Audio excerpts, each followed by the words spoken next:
সুপ্রিয় দর্শক, সাজ্জাদ কাদিরের শুভেচ্ছা নিন। এই মুহূর্তে আপনাদের সামনে কথা বলতে এসেছি ইন্ডিয়ান পলিটিক্স নিয়ে। পুরনো ঘরে মমতা শারদ ভারতীয় রাজনীতিতে কি বড় খেলা? পুরনো ঘর ছেড়ে যারা একদিন নতুন সংসার পেতেছিলেন তারা কি তবে আবারও এক ছাদের নিচে ফিরছেন? ভারতীয় রাজনীতিতে কি তবে মস্ত বড় কোনো ওলটপালট হতে যাচ্ছে? তৃণমূল কংগ্রেস আর শারদ পাওয়ারের এনসিপি কি শেষমেশ মিশে যাচ্ছে মূল কংগ্রেসে? রাজনৈতিক মহলে এই মুহূর্তে সবচেয়ে বড় জল্পনা। ভোটের বিভাজন রুখতে এক ছাতার নিচে আসার সময় হয়েছে, কিন্তু প্রশ্ন হলো মোদি ঝড়ের সামনে দাঁড়িয়ে এই মহাপরিকল্পনা কি আদৌ সফল হবে, নাকি এটি কেবলই ডুবতে থাকা রাজনীতিকদের শেষ আশ্রয় খোঁজার চেষ্টা? ঘটনার সূত্রপাত কিন্তু বেশ কৌতূহলোদ্দীপক। একদিকে কংগ্রেসের সাংগঠনিক সাধারণ সম্পাদক কেসি ভেনুগোপাল তৃণমূল কংগ্রেসে একীভূত হওয়া আলোচনাকে ভিত্তিহীন গুজব বলে উড়িয়ে দিয়েছেন, কিন্তু ঠিক উল্টো সুর শোনা গেছে মহারাষ্ট্রের কংগ্রেস নেতা নানা পাটোলের গলায়। পাটোল স্পষ্ট ইঙ্গিত দিয়েছেন যে শারদ পাওয়ার এবং মমতা বন্দ্যোপাধ্যায় কংগ্রেসে ফেরার জন্য মনস্থির করেছেন, আর এটা কোনো নির্বাচনী জোট নয়, বরং সরাসরি একীভূত হওয়া বা মার্জার। শিবসেনা নেতা সঞ্জয় রাউতও একই সুর মিলিয়ে শারদ পাওয়ারকে এই প্রক্রিয়ায় নেতৃত্ব দেওয়ার অনুরোধ করেছেন। আর এই প্রস্তাবকে স্বাগত জানিয়ে শারদ পাওয়ারের কন্যা সুপ্রিয়া শুলে অত্যন্ত রহস্যময় এক জবাব দিয়েছেন। তিনি বলেছেন, আগে বৃষ্টি হোক, তারপর দেখা যাবে ছাতা নেব নাকি রেইনকোট। একদিকে রাজস্থানের সাবেক মুখ্যমন্ত্রী অশোক গেহলট আঞ্চলিক দলগুলোকে স্পষ্ট বার্তা দিয়েছেন, তার মতে সময় এসেছে সবাইকে অহংকার ভুলে রাহুল গান্ধীকে দেশের একমাত্র বিরোধী নেতা হিসেবে মেনে নেওয়া। যদি সারা দেশে এই বার্তা যায় যে নরেন্দ্র মোদীর বিপরীতে রাহুল গান্ধী আসল মুখ, তবেই নাকি ভারতের ভোটের ধরন বদলে যাবে।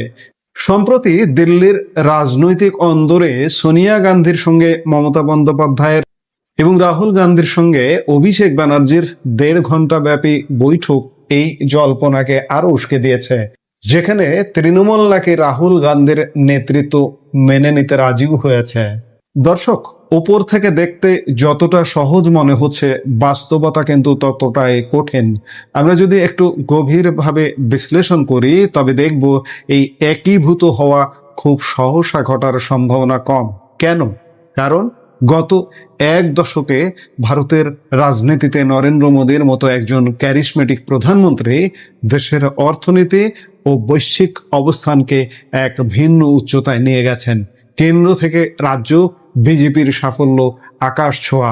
পশ্চিমবঙ্গের কথাই ধরা যাক, কথায় আছে পচা ডিমে বাচ্চা ফোটে না। বর্তমানে মমতা বন্দ্যোপাধ্যায়ের রাজনৈতিক পরিস্থিতি অত্যন্ত সংকটাপন্ন। নিজ দলে তিনি নানা চ্যালেঞ্জের মুখে। বিধানসভা থেকে শুরু করে ভারতীয় সংসদের লোকসভা এবং রাজ্যসভা উভয় কক্ষেই তার দল ব্যাকফুটে।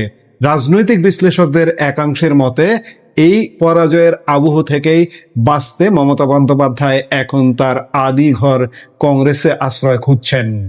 কিন্তু শেষ পর্যন্ত এই একীভূতকরণে কি কংগ্রেস বা তৃণমূল কারো কোনো লাভ হবে, নাকি এটি কেবলই খড়কুটো আঁকড়ে ধরে বাঁচার শেষ চেষ্টা?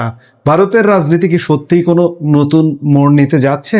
মমতা বন্দ্যোপাধ্যায় ও শারদ পাওয়ার কংগ্রেসে ফিরলে কি নরেন্দ্র মোদীকে আটকানো সম্ভব? বাস্তবতা ভিন্ন কথা বলে। আমরা খানিক আগেই বললাম, নরেন্দ্র মোদীর ক্যারিসমেটিক নেতৃত্ব, ভারতকে বিশ্ব মঞ্চে ভিন্ন রকম ভাবমূর্তিতে পৌঁছানো, অর্থনৈতিক ভিত্তি শক্তিশালী অবস্থানে দাঁড় করানো এবং সব মিলিয়ে বিজেপির সাফল্য আকাশ ছোঁয়া। সেই বিজেপিকে ধরা, আর বিশেষ করে আমরা একটা উদাহরণ দিলাম যে পচা ডিম থেকে কিন্তু বাচ্চা হয় না। মুরগির বাচ্চা বা হাঁসের বাচ্চা, মুরগির ডিম যদি পচে যায়, হাঁসের ডিম যদি পচে যায়, সেই পচা ডিম থেকে বাচ্চা হয় না। মমতা বন্দ্যোপাধ্যায়ের অবস্থা কিন্তু এখন তেমনটাই। মমতা বন্দ্যোপাধ্যায় হাজার কংগ্রেসে যাক না কেন, তাতে কংগ্রেসেরও কোনো যায় আসবে না, কিংবা তৃণমূল কংগ্রেস তৃণমূল কংগ্রেসের যে রূপটা কংগ্রেসে যোগদান করবে তাতে কিচ্ছু যায় আসে না। আপনি দেখুন না, পশ্চিমবঙ্গ বিধানসভা নির্বাচনেও কংগ্রেস ভারতের স্বাধীনতার সাথে জড়িত যে দলটির নাম, সেই কংগ্রেস পশ্চিমবঙ্গ বিধানসভা নির্বাচনে মাত্র 3টি আসন পায়। কাজেই এত সহজ হবে না বলে প্রতীয়মান হয়। এই মুহূর্তের ভিডিও থেকে বিদায় নিতে চাইছি। দেখা হবে পরবর্তী ভিডিওতে। সে পর্যন্ত ভালো থাকুন, সুস্থ থাকুন।